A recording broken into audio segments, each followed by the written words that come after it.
ورنہ اگر نہ پسند ہو تو بند کر دو. سمجھ گئے نا؟ بہت ہو چکا. میں جلسوں میں جانے کا عادی نہیں ہوں، جلسوں میں جاتا نہیں. جہاں میرا مشن لوگ قبول کرنے کے لیے تیار ہوتے وہیں جاتا. میں وہ پسند کرتا ہوں کہ ایک دن میں 4 مسجدوں میں چلا جاؤں، 100 لوگوں سے مل لوں، وہ زیادہ اچھا ہے ان جلسوں کے لیے. آج پوری رات جلسے چلتے ہیں اور صبح فجر کی نماز غائب ہوتی ہے، اس سے کوئی فائدہ نہیں ہونے والا. جی جی. لہذا اپنی فکر کو بیدار کیجیے، سمجھیے کہ ہمیں کرنا کیا ہے. یہاں سے آپ اٹھیں گے تو ایک نئے جوش، ایک نئے جذبے کے ساتھ کرنا ہے، کچھ کرنے کا عزم لے کر اٹھنا ہے انشاءاللہ. سمجھ رہے ہیں نا بات کو؟ جی. درود پاک پڑھیں. اللہم صلی علی سیدنا و مولانا محمد ماحود الجود والکرم وآلہ وبارک وسلم. صلاۃ و سلام علیک سیدی یا رسول اللہ صلی اللہ تعالی علیہ وسلم. تو کیا کہتے ہیں سعد بن ربیع؟ اب ذرا توجہ سے یہ جملہ سنیے. وہ کہتے ہیں کہ مسلمانوں سے کہنا کہ تم میں سے کوئی ایک آنکھ بھی چمکتی رہی اور کافر رسول اللہ صلی اللہ علیہ وسلم پر حملہ آور ہو گئے تو اللہ کی بارگاہ میں کوئی عذر قبول نہیں. اللہ. کیا مطلب؟ آج ہم کروڑوں زندہ بیٹھے، وہ کہتے ہیں تم میں سے کوئی ایک زندہ بیٹھا. جب رب کائنات پوچھے گا کہ میرے محبوب کی بارگاہ میں اتنے حملوں پہ حملے ہو رہے تھے، تم کیا کر رہے ہیں؟ اس وقت کوئی امام صاحب یہ کہہ کر نہیں بچ پائیں گے کہ مولا میں تو امامت کر رہا تھا، اگر میں میدان عمل میں آتا یا لوگوں کو میدان عمل میں آنے کی ترغیب دیتا تو ٹرسٹی مسجد سے نکال دیتے، میرے بچے بھوکے رہتے. یہ بہانہ نہیں چلا. کوئی خطیب صاحب، کوئی شاعر صاحب، کوئی ناظم صاحب یہ کہہ کر نہیں بچ پائیں گے کہ مولا اگر میں اسٹیج پر کھل کر کے ناموس رسالت کی بات کرتا تو کہیں ایسا نہ ہو کہ حکومت ہماری تقریروں پہ پابندی لگا دیتی، اس لیے میں میدان عمل میں نہیں آ سکتا. کوئی پیر صاحب یہ کہہ کر نہیں بچ پائیں گے کہ مولا میں تو مریدوں کے جھرمٹ میں تھا، میں اس سے باہر نہیں نکل سکا، اس لیے میں میدان عمل میں نہیں آیا. کوئی انجینئر، کوئی ڈاکٹر، کوئی پروفیسر، کوئی ایڈوکیٹ یہ کہہ کر نہیں بچ پائے گا کہ میرا مولا میرے تو پروفیشن کا مسئلہ تھا، اگر میں میدان عمل میں آتا تو میری نوکری خطرے میں پڑ جاتی، میری گرانٹر ٹوٹ جاتی، اس لیے میں میدان عمل میں نہیں آیا. آج بہت سے مسلمان نام کے وکیل ہیں، شرم آتی مجھے ان وکیلوں پر جن سے جب مقدمات کے لیے کہا جاتا ہے تو کہتے ہیں ہم پیچھے سے مشورہ دے دیں گے، سامنے نہیں آئیں گے چونکہ ہمارے ہر طرح کے کلائنٹ ہیں. لعنت ہے ان کی وکالت. ابھی ایک میرے بھائی قیام گاہ پہ گفتگو کر رہے تھے تعلیم کے سلسلے میں. یقیناً تعلیم انتہائی ضروری ہے، لیکن تعلیم کون سی؟ دینی اور دنیاوی دونوں تعلیمیں ضروری ہیں مسلمان میں، ایک نہیں، دونوں کی ضرورت ہے. لیکن اگر کوئی ایسی تعلیم حاصل کرے کہ جو IAS اور PCS تو بن جائے لیکن اس کے سینے میں حضور کی محبت نہ ہو تو ہمیں ایسے IAS PCS کی ضرورت نہیں. بے شک بے شک. ورنہ کشمیر میں ایسے IAS PCS بہت. لوگ کہتے ہیں صاحب ہمارے مسلمان پولیٹیکل لیڈرز ہونے چاہیے. میں کہتا ہوں ہاں ہونے چاہیے، لیکن وہ پولیٹیکل لیڈرز کون ہونے چاہیے کہ جن کے سینوں میں حضور کی سچی محبت ہو، جو اپنی کرسی کو تو داؤں پہ لگا دیں لیکن عظمت رسالت سے سمجھوتا نہ کریں. بے شک بے شک. آج بہت سے پولیٹیکل لیڈرز ہیں لیکن آپ پوچھئے کہ ناموس رسالت میں 6 سالوں سے حملے ہو رہے ہیں، کتنی آوازیں اٹھی اپنی کرسیوں کے لیے، تو کیا کیا کر جاتے ہیں. آج یہ صورتحال ہے. آج جو ہم پیٹے جا رہے ہیں وہ اسی لیے پیٹے جا رہے ہیں. سگے آوار رہے صحرا سے اکتا سی گئی دنیا، بچاؤ اب زمانے کا سگان مصطفیٰ کا. آج ضرورت ہے علماء اٹھیں. تو اب کوئی بہانہ کسی کا نہیں چلے گا. اور اگر کسی نے یہ کہا کہ مولا میدان عمل میں آتا تو سختیاں اتنی تھی کہ مجھے لاٹھیاں کھانی پڑ سکتی تھی، مجھے فرضی مقدمات میں سلاخوں کے پیچھے بند کیا جا سکتا تھا، اس لیے میں میدان عمل میں نہ آ سکتا.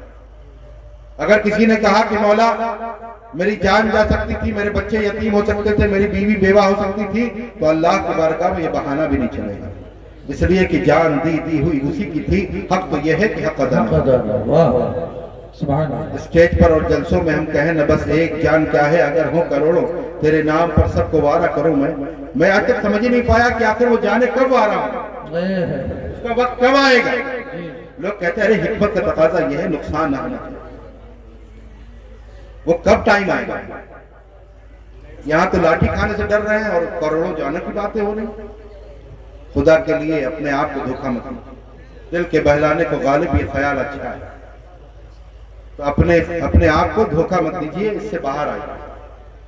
آج لے ان کی پناہ، آج مدد مانو سے، پھر نہ مانیں گے قیامت میں اگر مان گئے. بے شک عزیزان محترم، آج ہمیں سوچنے اور سمجھنے کی ضرورت ہے. آج ہمیں طے کرنا ہے کہ ہم ناموس رسالت کی پہرے داری کے لیے اپنا تن من دھن قربان کرنے کے لیے تیار ہیں. وقت کی قربانی مانگی جائے گی تو وقت کی قربانی دے گی، انشاءاللہ. مال کی قربانی مانگی جائے گی تو مال کی قربانی دے گی، انشاءاللہ. اور جانوں کی بازیاں لگانی پڑیں گی تو جانوں کی بھی بازیاں. انشاءاللہ بولے لگائیں گے کہ نہیں لگائیں گے؟ انشاءاللہ. کتنے لوگ ذرا ہاتھ اٹھا کے بتائیں. ماشاءاللہ، اللہ استقامت عطا فرمائے. آمین. اب آپ سوچو گے کہ بس اسی پہ واقع دعوانہ ہو جائے گا، ایسا نہیں. آپ کو ہوم ورک اور کلاس ورک سب دیا جائے گا. اگر آپ نے یہ دونوں کام کیے تب تو ہم سمجھیں گے کہ یہ ہاتھ آپ نے دل سے اٹھا. اور اگر آپ نے صرف یہاں سے ٹہلتے ہوئے چلے گئے اور گھر میں جا کے سو گئے، کوئی کام نہیں کیا، تو پھر قمر عثمانی کو تو دھوکہ دے سکتے ہو، لیکن اللہ اور رسول کو گواہ بنا کر تم نے ہاتھ اٹھایا. بولیے قمر عثمانی کی وجہ سے ہاتھ اٹھایا یا اللہ اس کے رسول کی وجہ سے؟ اور جتنے لوگوں نے اللہ اس کے رسول کو گواہ بنا کے ہاتھ اٹھایا تھا، ذرا وہ لوگ ہاتھ اٹھا دیں. ماشاءاللہ، سبحان اللہ، اللہ سلامت رکھے. آمین. اب میں 3 کام آپ کو دیتا ہوں. پہلا کام کیا ہے؟ 2 ہوم ورک ہیں اور 1 کلاس ورک. پہلا کام کیا ہے؟ آپ سب ناموس رسالت کے مبلغ بن جائیں گے. انشاءاللہ. بنیں گے کہ نہیں بنیں گے؟ کیسے بنیں گے؟ کیا کرنا ہے؟ کیا سونا چھوڑ دینا ہے؟ کھانا چھوڑ دینا ہے؟ پراپرٹی بیچ کے لا کے دے دینا؟ کچھ نہیں، ایسا کچھ بھی نہیں کرنا. روز کم سے کم اپنے ایک بھائی کو سمجھانا ہے کہ دیکھو ناموس رسالت پہ حملے بہت ہو چکے، اب برداشت نہیں ہوگا. اب جب بھی تحریک فروغ اسلام آواز دے گی، چاہے وہ دلی کے جنتر منتر پہ آنا پڑے یا لکھنؤ کے حضرت گنج میں اکٹھا ہونا پڑے یا ممبئی کے انڈیا گیٹ پہ جانا پڑے، لیکن ہم تیار رہیں گے. یہ ہر ایک بھائی کو سمجھانا ہے. روز کم سے کم ایک آدمی کو، سمجھ گئے نا؟ کم سے کم ایک آدمی. اگر یہاں 1000 لوگ ہیں مثال کے طور پر، تو ایک مہینے میں 30,000 لوگوں تک یہ پیغام پہنچے. باقی یہ یوٹیوبرز تو پہنچائیں گے ہی بڑی تعداد، لیکن جو آپ سامنے سے بات کرو گے نا، اس کا بات الگ ہے. تو آپ کو جن سے دوستی ہے نا، کہتے دوستی تبھی رہے گی جب ناموس رسالت کے پہرے دار بنو، ورنہ دوستی نہیں رہے گی ہماری. ایسی دوستی کس کام؟ سمجھ گئے نا؟ جن سے دوستی کرتے ہو رات کو 2-2 3-3 بجے تک موبائل کھیلنا، 2 نہیں تو 5 بجے تک جگو اور فجر پڑھ کے سو، لیکن 5 بجے تک سوشل میڈیا پہ ناموس رسالت کی پہرے داری کرتے ہوئے نظر. سمجھ گئے نا؟ ادھر ادھر کا استعمال مت کرو. تو پہلا کام کیا ہے؟ کوئی بولے بیچ سے، کیا ہے کام؟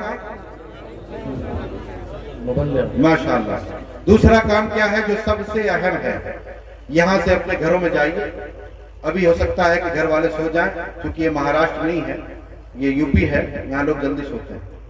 لہذا صبح نماز فجر کے بعد، نماز فجر کے بعد یعنی کہ نماز فجر پڑھنی ہی ہے. سمجھ رہے نا؟ یہ نہیں کہ صاحب دیر میں آئے تو سو گئے تھے تو گھر والوں کو تو بیوقوف بنا سکتے ہو، اللہ کی بارگاہ میں کوئی بہانہ نہیں چاہیے. تو نماز فجر ادا کرنی ہے. اگر ہمارا مسلمان سینے میں حضور کی محبت بسا کر کے 2 کام کرنا، ایک تو یہ کہ نماز فجر میں تعداد ہماری اتنی ہو جائے جتنی نماز جمعہ میں ہوتی ہے، اور دوسرا کام یہ کر لے کہ وہ اپنے چہروں کو داڑھی سے سجا لے. آپ یقین مانو کسی کی ہمت نہیں ہوگی کہ وہ آپ سے آنکھوں میں آنکھیں ڈال کے بات کرے. سمجھ رہے نا بات؟ تو دوسرا کام کیا کرنا ہے آپ کو؟ دوسرا کام آپ کو یہ کرنا ہے کہ اپنے گھروں میں جائیے، نماز فجر کے بعد چائے بعد میں پیجیے، ناشتہ بعد میں کیجیے، گھر والوں کو جمع کریے اور ان سے کہیے اے میرے والد گرامی، اے میری والدہ محترمہ، میں آپ کی بڑی عزت و تعظیم کرتا ہوں. اللہ ہمارے نوجوانوں کو اپنے والدین کا فرما بردار بنائے. ان سے کہیں اے میرے والد گرامی، اے میری والدہ محترمہ، میں آپ کی بڑی عزت و تعظیم کرتا ہوں، آپ کے بڑے حقوق ہیں مجھ پر، لیکن جب بات ناموس رسالت کی آئے گی، مجھے آواز دی جائے گی، میں لبیک کہتا ہوا نکلوں گا. آپ میرے بازو مت تھامیے گا، آپ آنسو مت بہائیے گا، بلکہ دعائیں دے کر کے رخصت کیجیے گا اور فخر کیجیے گا کہ آپ کا بیٹا ناموس رسالت کی حفاظت کے لیے میدان میں. سبحان اللہ، سبحان اللہ. اے میری بیوی اے شریک حیات میں تم سے بڑی محبت کرتا ہوں لیکن سنو میں کائنات کی ہر شے سے زیادہ اپنے نبی صلی اللہ علیہ وسلم سے محبت کرتا ہوں جب حضور کی ناموس کی بات آئے گی اور مجھے میدان عمل میں آواز دی جائے کہ میں لبیک کہتا ہوا نکلوں گا اس وقت تم میرے بازو مت پکڑنا تم آنسو مت بہانا بلکہ اپنے دوپٹے کے آنچل کو پھیلا دینا اور دعا کرنا کامیابی کے لیے اور فخر کرنا کہ تمہارا شوہر کسی چوری ڈکیتی کے لیے نہیں بلکہ ناموس رسالت کی حفاظت کے لیے میدان عمل ہے۔ سبحان اللہ سبحان اللہ۔ اے میرے بچوں تم میرے لخت جگر ہو تم میرے دل کے ٹکڑے ہو تم میرے کلیجے کی ٹھنڈک ہو میں تم سے بڑی محبت کرتا ہوں لیکن میں کائنات کے ہر شے سے زیادہ اپنے نبی صلی اللہ علیہ وسلم جب حضور کی بات آئے گی اور مجھے آواز دی جائے کہ میں لبیک کہتا ہوا نکلوں گا اس وقت تم میرے قدموں کی بیڑیاں مت بننا تم آنسو مت بہانا بلکہ مسکرا کر کے رخصت کرنا اور فخر کرنا کہ تمہارا باپ ناموس رسالت کی حفاظت کے لیے میدان عمل میں جانا۔ سبحان اللہ۔ اگر یہ نہیں کیا تو یاد رکھو نہ ہماری عزتیں بچیں گی نہ مال بچے گا نہ کاروبار بچے گا کچھ بھی نہیں بچے گا۔ جی حضور کی عظمت پہ پہرے داری کرو گے تو سب بچ جائے گا انشاءاللہ۔ سمجھ رہے نا بات کو؟ یہ کام بہت ضروری ہے اس لیے کہ آج ہمارے نوجوانوں میں جذبہ ہوتا ہے تو کبھی بوڑھا روکتا ہے کبھی بچے روکتے ہیں کبھی بیوی روکتی ہے کبھی باپ روکتا ہے کبھی ماں روکتی ہے۔ اس لیے ہمیں اپنے گھروں میں صحابہ کرام رضوان اللہ تعالی علیہ مجمعین کے واقعات وہ خالی کہتے نہیں تھے یا رسول اللہ آپ پر میرے باپ قربان بلکہ وہ قربان کرنے کے لیے ہمیں وقت تیار رہے۔ لہذا ان کی سیرت کا مطالعہ کیجئے اور جا کر کے اپنے گھر میں کھانے پہ کبھی بیٹھیے ایک واقعہ بیان کریں۔ یہ مسلسل کام کرنا ہوگا یہ ہوم ورک ہے کریں گے کہ نہیں کریں گے؟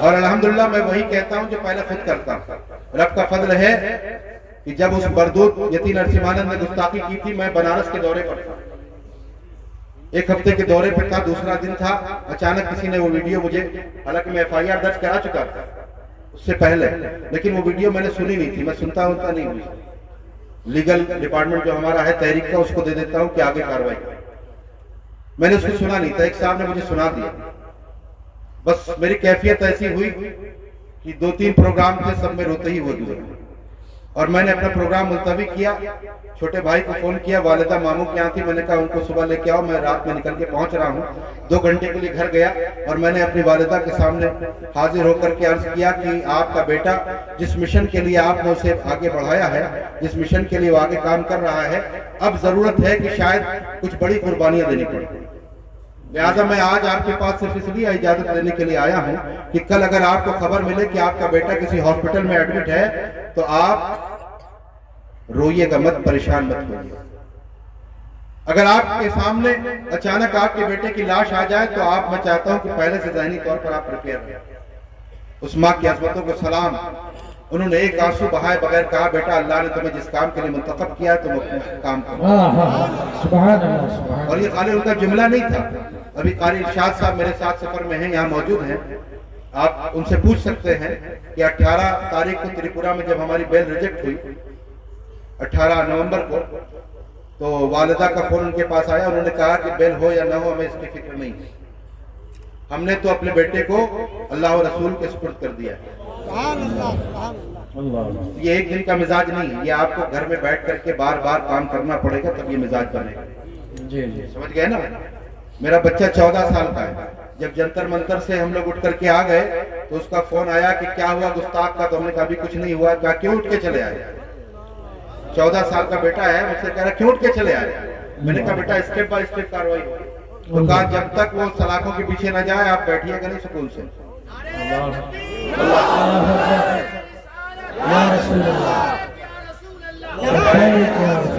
لبیک لبیک یا رسول اللہ لبیک لبیک لبیک یا رسول اللہ لبیک لبیک لبیک یا رسول اللہ اور یہ اس لیے نہیں کہہ رہا ہوں کہ گھر جا کے تعریف کیجئے کہ حضرت تو بڑے بہادر ہیں اس کے لیے نہیں بلکہ آپ کو بھی وہی کرنا ہے سمجھ رہے نا یہ مزاج پیدا کرنا ہے یہ دنیا کی محبت اور موت کا خوف دلوں سے نکالنا میرے آقا صلی اللہ علیہ وسلم نے فرمایا کہ ان قریب تم پر دوسری قومیں ایسے ٹوٹیں گی جیسے کھانے پہ بھوکے ٹوٹیں عرض کیا گیا یا رسول اللہ صلی اللہ علیہ وسلم کیا ہم بہت قلت میں بہت تھوڑے ہوں گے فرمایا نہیں تم بہت کثرت سے ہو بہت زیادہ ہو لیکن سمندر پہ جھاگ کی طرح ہو سمندر پہ جھاگ کی طرح ہو اور اللہ تبارک و تعالی تمہارے دشمنوں کے دلوں سے تمہارا خوف نکال دے گا اور تمہارے دلوں میں وہن ڈال دے گا. جی پوچھا کہ وہن کیا ہے؟ تو فرمایا موت کا خوف اور دنیا کی محبت. جی آج اپنا محاسبہ کر لیجیے, دونوں چیزیں ہمارے اندر پائی جا رہی ہیں کہ نہیں پائی؟ جی پائے کہا گیا صاحب جنتر منتر پہ جانا رہے, ہمارے کاروبار کا کیا ہوگا؟ ارے کاروبار تم لے کر کے پیدا ہوئے تھے, جی جس کے صدقے میں پوری کائنات بنائی گئی, اس کی عظمت پہ حملے ہو رہے ہیں, سڑکوں پہ آ کے حملے کیے جا رہے ہیں, اور تم کہہ رہے ہو میرے کاروبار کا کیا ہوگا, تم کہہ رہے ہو میری نوکری کا کیا ہوگا. میں کہتا ہوں لعنت ہے ایسی نوکری ایسے کاروبار جو عظمت رسالت کی پاسبانی سے روکے. آج لے ان کی پناہ, آج مدد مانگ ان سے, کل نہ مانیں گے, قیامت میں اگر مانیں. واہ واہ سبحان اللہ.